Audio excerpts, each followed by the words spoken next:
Hello friends.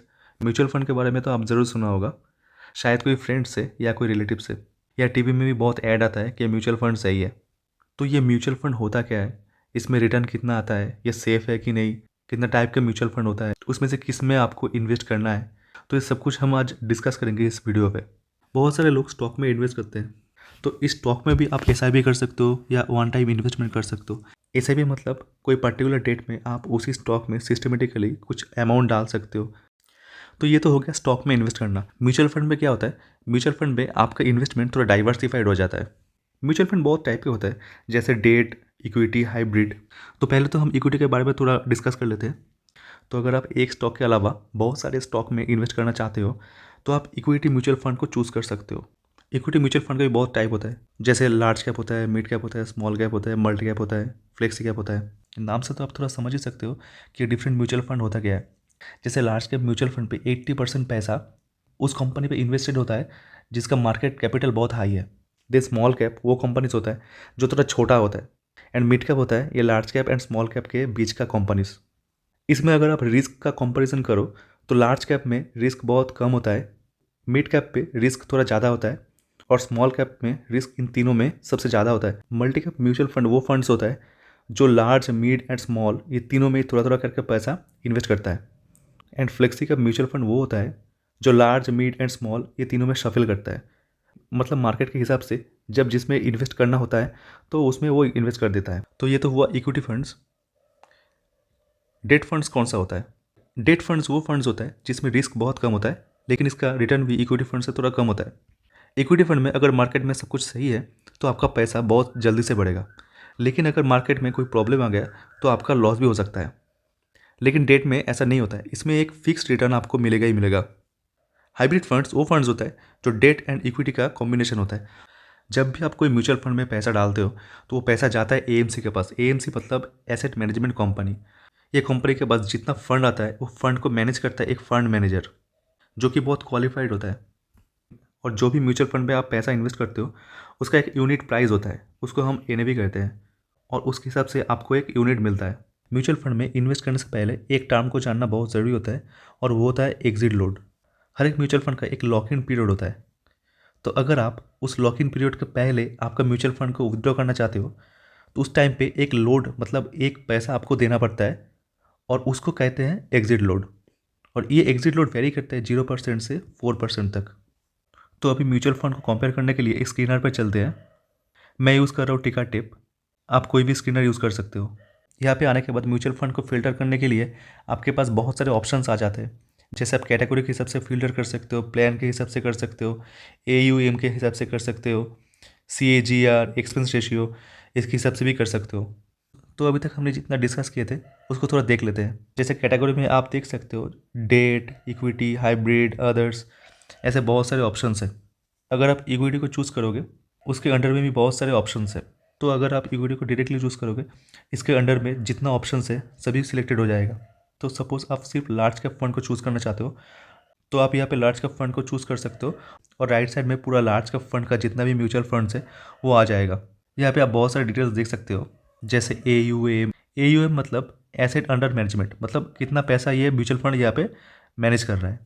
उसके बाद CAGR क्या होता है, ईयर ऑन ईयर ये आपको कितना रिटर्न दिया था उसके हिसाब। उसके बाद एक्सपेंस रेशियो, ये एक्सपेंस रेशियो अगर एक के नीचे है तो जनरली ये अच्छा होता है। और भी बहुत सारे फंड्स यहाँ पे आप देख सकते हो, जैसे thematic, focus, large and mid cap, index fund, contra, flexi. तो बहुत सारे ऑप्शंस यहाँ पे मिल जाएगा आपको फिल्टर करने के लिए। जो भी फंड, जिस टाइप का भी फंड आपको चाहिए उस टाइप का म्यूचुअल फंड आप यहाँ पे चूज़ कर सकते हो ये फिल्टर को यूज़ करके। तो अभी क्वेश्चन आता है कि कौन सा म्यूचुअल फंड पे आपको इन्वेस्ट करना है। इसके लिए दो पैरामीटर बहुत इंपॉर्टेंट है यहाँ पे। एक होता है टाइम और एक होता है गोल। टाइम मतलब कितने टाइम के लिए आप म्यूचुअल फंड में इन्वेस्ट करना चाहते हो, और गोल मतलब आप किस पर्पस से यहाँ पे इन्वेस्ट करना चाहते हो। वो पर्पस हो सकता है किसी का मैरिज, या किसी का हाउस, एडुकेशन का कुछ, या किसी का कुछ खरीदना जैसे कार हो सकता है, या कुछ भी हो सकता है। तो आपका गोल क्या है और आपका टाइम होराइजन क्या है, तो इस दोनों के बेसिस से आपको चूज़ करना पड़ेगा कि आप कौन सा म्यूचुअल फंड में इन्वेस्ट करना चाहते हो। तो अगर आपका टाइम होराइजन 2 साल से कम है तो आप डेट म्यूचुअल फंड पे इन्वेस्ट कर सकते हो। लेकिन अगर आपका टाइम होराइजन 5 साल से ज़्यादा है तो आप ये तीनों में इन्वेस्ट कर सकते हो। तो टाइम एंड गोल के हिसाब से अगर आपने डिसाइड कर लिया कि किस टाइप के म्यूचुअल फंड में आपको इन्वेस्ट करना है, तो उसके बाद आप स्क्रीनर पे जाके फिल्टर्स ऐड करके अपने लिए सही म्यूचुअल फंड चूज़ कर सकते हो। तो चलिए चलते हैं स्क्रीनर पे। सपोज आप चाहते हो इक्विटी का स्मॉल कैप में इन्वेस्ट करने के लिए, तो पहले आपको कैटेगरी में आके इक्विटी का जो ड्रॉप डाउन है उसके ऊपर क्लिक करना पड़ेगा। देन नीचे आके जो स्मॉल कैप फंड है उसको सिलेक्ट करने से राइट साइड में पूरा स्मॉल कैप का जितना म्यूचुअल फंड्स है वो पूरा आ जाएगा। यहाँ पे आप देख सकते हो कि इसका बहुत सारे डिटेल्स पहले से आ गया। जैसे एग्जिट लोड के बारे में हमने ऑलरेडी डिस्कस किया। इसके अलावा एक्सपेंस रेशियो है, CAGR 5 ईयर्स का या 3 ईयर्स का, AUM, ये बहुत सारे डिटेल्स यहाँ पे होता है। इसके हिसाब से आपको यहाँ पे डिसाइड करना पड़ेगा कि कौन सा म्यूचुअल फंड आपके लिए सही है। तो यहाँ पे आप शॉर्ट भी कर सकते हो। इसके लिए आपको कोई भी कॉलम के ऊपर क्लिक करना पड़ेगा। जैसे अगर मैं 3 साल का CAGR के हिसाब से यहाँ पे शॉर्ट करना चाहता हूँ तो उसके ऊपर क्लिक करना पड़ेगा। ये देखिए ये शॉर्ट हो गया। तो सबसे ऊपर जो आएगा वो सबसे ज़्यादा है यहाँ पे। तो क्वांट का ये वाला जो म्यूचुअल फंड है, यहाँ पे आप देख सकते हो कि इसका CAGR 3 साल का सबसे ज़्यादा है। लेकिन सिर्फ 3 साल का CAGR आपको देखना नहीं है, आपको इसके साथ देखना है कि 5 साल का CAGR में कितना है, एग्जिट लोड कितना है, एक्सपेंस रेशियो कितना है। तो ये सब कुछ देखना है आपको इसके साथ। यहाँ पे हम देख सकते हैं कि ये पहले वाला जो है क्वांट का स्मॉल कैप फंड, यहाँ पे CAGR 38.65 है, एग्जिट लोड यहाँ पे 1% है और एक्सपेंस रेशियो 1 के नीचे है। तो इसके हिसाब से हम लोग यहाँ पे बोल सकते हैं कि ये वाला म्यूचुअल फंड अच्छा है। लेकिन ये कोई रिकमेंडेशन नहीं है, ये सिर्फ मैं यहाँ पे दिखा रहा हूँ कि कैसे म्यूचुअल फंड को चूज़ कर सकते हो। अगर कोई म्यूचुअल फंड आपको पसंद आए और आप उसके बारे में और थोड़ा जानना चाहते हो तो आप यहाँ से उसके ऊपर क्लिक कर सकते हो। सपोज़ ये वाला म्यूचुअल फंड आपको अच्छा लगा, तो इसके बाद आप इसके ऊपर क्लिक करके ये वाला जो बटन है इसके ऊपर क्लिक कर सकते हो। तो एक नया पेज ओपन हो जाएगा। इसमें आप ये जो चेक लिस्ट है यहाँ पे आप देख सकते हो कि कितना यहाँ पे ग्रीन है, कितना रेड फ्लैग्स है। तो जनरली अगर यहाँ पे चारों पॉइंट अगर ग्रीन मिल जाए तो वो सबसे बढ़िया होता है। तो उसके हिसाब से आप यहाँ पे एनालिसिस कर सकते हो। इसके अलावा आप यहाँ पे peers, portfolio, fund manager, opinions, ये बहुत सारे टैब्स है। यहाँ पे जाके आप इसका डिटेल्स देख सकते हो। जैसे ये वाला जो म्यूचुअल फंड है इसका फंड मैनेजर्स कौन है। जैसे यहाँ पे हम देख सकते हैं कि इसका 3 फंड मैनेजर है और वो 3 फंड मैनेजर कितना फंड यहाँ पे मैनेज कर रहे हैं वो भी हम यहाँ पे देख सकते हैं। और उन तीनों का एक्सपीरियंस कितना है वो यहाँ पे हम देख सकते हैं। इसके अलावा अगर आप यहाँ पे पीयर्स पे जाओगे तो यहाँ पे आप इसका पीयर म्यूचुअल फंड का आप यहाँ पे कंपैरिजन कर सकते हो। जैसे इसके साथ आप यहाँ पे निप्पॉन, HDFC, SBI, ये और 3 म्यूचुअल फंड यहाँ पे आप देख सकते हो और उन तीनों का 1 साल का रिटर्न, 3 साल का CAGR, लाइफ CAGR। तो ये डिफरेंट टाइप का कंपैरिजन आप यहाँ पे देख सकते हो।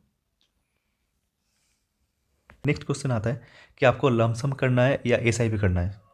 अगर मार्केट बहुत नीचे जा चुका है और आपके हिसाब से इसके बाद मार्केट ऊपर जा सकता है तो उस पॉइंट पे आप कुछ लमसम अमाउंट यहाँ पे इन्वेस्ट कर सकते हो। लेकिन अगर आपको नहीं पता है कि मार्केट इसके बाद ऊपर जाएगा या नीचे जाएगा तो आप SIP को चूज़ कर सकते हो। इससे क्या होता है, इससे मार्केट का जो फ्लक्चुएशंस है वो बैलेंस्ड आउट हो जाता है। मतलब सपोज इस महीने मार्केट बहुत ऊपर है लेकिन नेक्स्ट मंथ पे हो सकता है कि मार्केट बहुत नीचे जाए। तो इससे क्या होता है, इससे एक एवरेजिंग हो जाता है। मतलब जो भी फ्रीक्वेंसी आप चूज़ करोगे उस फ्रीक्वेंसी के हिसाब से आपका पैसा यहाँ पे इन्वेस्टेड होता है और उससे मार्केट का जो फ्लक्चुएशंस है वो बैलेंस्ड आउट हो जाता है। तो अभी एक कैलकुलेटर को यूज़ करके इन दोनों का रिटर्न का जो डिफरेंस है वो देख लेते हैं।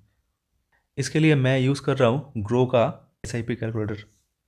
यहाँ पे हम लोग पहले लमसम अमाउंट का एक रिटर्न देख लेते हैं। सपोज आपने पहले ही इन्वेस्ट कर दिया 25,000 का और आपका एक्सपेक्टेड जो रिटर्न है वो 15% है। आपका टोटल ड्यूरेशन है 30 ईयर्स का। आप देख सकते हो इसका जो टोटल रिटर्न है ये होगा 16,55,294। तो 25,000 16,55,000 हो गया। और यही पैसा अगर 15% की जगह आपको 16% पे मिलेगा तो ये देखिए ये सीधा हो गया 21 लाख। और अगर आपको ये 18% देता तो देखिए ये 35 लैक्स हो जाता। तो यही होता है कॉम्पाउंडिंग का जादू। सपोज़ आप हर एक महीना 500 का इन्वेस्टमेंट करना चाहते हो, तो मान लेते हैं कि इसका रिटर्न है 15% और इसको भी हम लोग 30 ईयर्स के लिए इन्वेस्ट करते हैं, तो इसका रिटर्न कितना होगा? इसका रिटर्न होगा 35 लैक्स। तो आप सोच सकते हो कि 500 रुपये हर एक महीना अगर आप इन्वेस्ट करोगे तो 30 साल के बाद ये हो जाएगा 35 लैक्स। और इसको ही अगर आप थोड़ा बढ़ा दो, सपोज आप इसको आप 1000 करके हर एक महीना इन्वेस्ट करो और आप एक अच्छा म्यूचुअल फंड को चूज़ किए जो आपको 20% का रिटर्न दिया और 30 ईयर्स के लिए आप उसको इन्वेस्ट किए, तो उसके बाद कितना होगा? आप देख के चौंक जाओगे कि उसका रिटर्न होगा 2,33,00,000। तो आप सोच सकते हो कि कितना हाई अमाउंट आपको यहाँ पे मिल सकता है एक स्मॉल अमाउंट को हर एक महीना इन्वेस्ट करके। तो इतना ईजी है म्यूचुअल फंड का एनालिसिस करना और उसको चूज़ करना। तो आप भी जल्दी से कोई अच्छा म्यूचुअल फंड को चूज़ कर लो और उसमें इन्वेस्ट कर दो, क्योंकि जितना जल्दी आप इन्वेस्ट करोगे उतना ज़्यादा आपको पैसा मिलेगा। तो आज के लिए बस इतना ही, फिर मिलते हैं नेक्स्ट वीडियो में। तो अगर आपको ये वीडियो अच्छा लगा तो please like share and subscribe. Thanks for watching.